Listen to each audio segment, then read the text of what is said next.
जब मैं आपसे बोल रहा हूं कि मुझे x इज इक्वल टू 0 और x is equal to a, मतलब कि मीन पोजीशन और एक्सट्रीम पोजीशन के बीच में जो काइनेटिक एनर्जी है उसकी एवरेज वैल्यू चाहिए, ठीक है, तो उसको आप स्पेस एवरेज बोल सकते हो।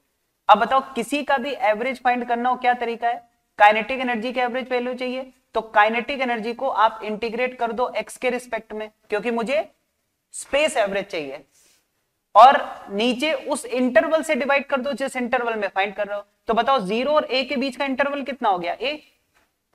अब काइनेटिक एनर्जी का फॉर्मूला क्या है बताओ, काइनेटिक एनर्जी का फॉर्मूला है हाफ के ए स्क्वायर माइनस एक्स स्क्वायर, साथ में क्या है dx, और इंटीग्रेट कर दो, इंटीग्रेट कर दो कहां से कहां तक, 0 से लेके a तक, और नीचे किससे डिवाइड करोगे, a से।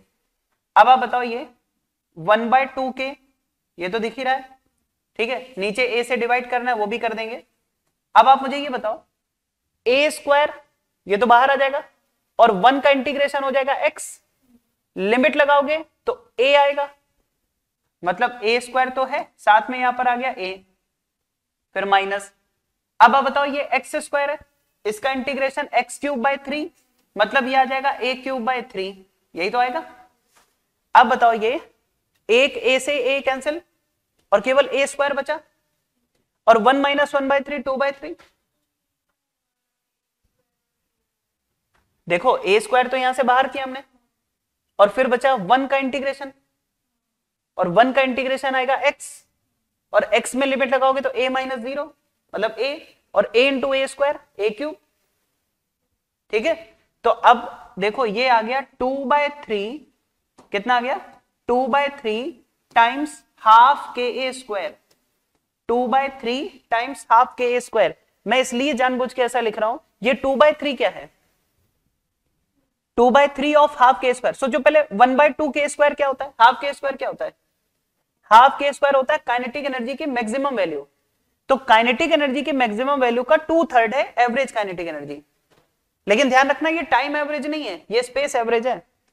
मतलब कि आप कह सकते हो कि space average of kinetic energy between 0 and a is 2/3 of maximum kinetic energy, ठीक है। मैक्सिमम काइनेटिक एनर्जी का 2/3 है स्पेस एवरेज काइनेटिक एनर्जी, ठीक है, स्पेस एवरेज,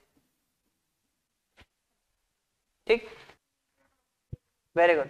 1/3 कैसे किया, इसमें भी सेम पैटर्न है भाई। देखो अगर हमें पोटेंशियल एनर्जी के एवरेज वैल्यू चाहिए 0 से a के बीच में, मतलब स्पेस एवरेज फाइंड कर रहे हैं, क्या आ जाएगा, integral potential energy dx divided by interval कितना है a। पोटेंशियल एनर्जी का फॉर्मूला क्या था, हाफ के एक्स स्क्वायर, और यहां पर dx 0 से a तक इंटीग्रेट कर दो और a से डिवाइड कर दो। यहां पर देखो 1/2 के बाहर आ गया, एक्स स्क्वायर का इंटीग्रेशन क्या होगा, x³/3, लिमिट लगाओगे a³/3, और डिवाइड किससे हो रहा है, a से, तो ये आ गया 1/3 ऑफ हाफ के ए स्क्वायर, यही तो आ रहा है।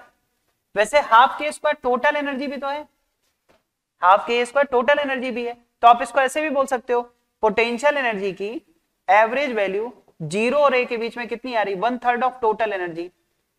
और काइनेटिक एनर्जी की एवरेज वैल्यू कितनी आ रही थी 0 और a के बीच में, 2/3 ऑफ टोटल एनर्जी।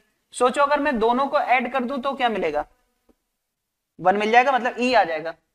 तो अगर आप पोटेंशियल एनर्जी की एवरेज वैल्यू 0 और a के बीच में, और काइनेटिक एनर्जी की एवरेज वैल्यू 0 और a के बीच में, इनको ऐड करते हो तो ये आपको E के इक्वल मिल जाएगा। लेकिन ध्यान देना इक्वल नहीं है दोनों, एक है 1/3 ऑफ टोटल एनर्जी, एक है 2/3 ऑफ टोटल एनर्जी। ग्रेटर कौन है, काइनेटिक काइनेटिक 2/3 है ना, टोटल एनर्जी का 2/3 है काइनेटिक का एवरेज, और टोटल एनर्जी का 1/3 है पोटेंशियल एनर्जी का एवरेज, तो ग्रेटर कौन हुआ, काइनेटिक।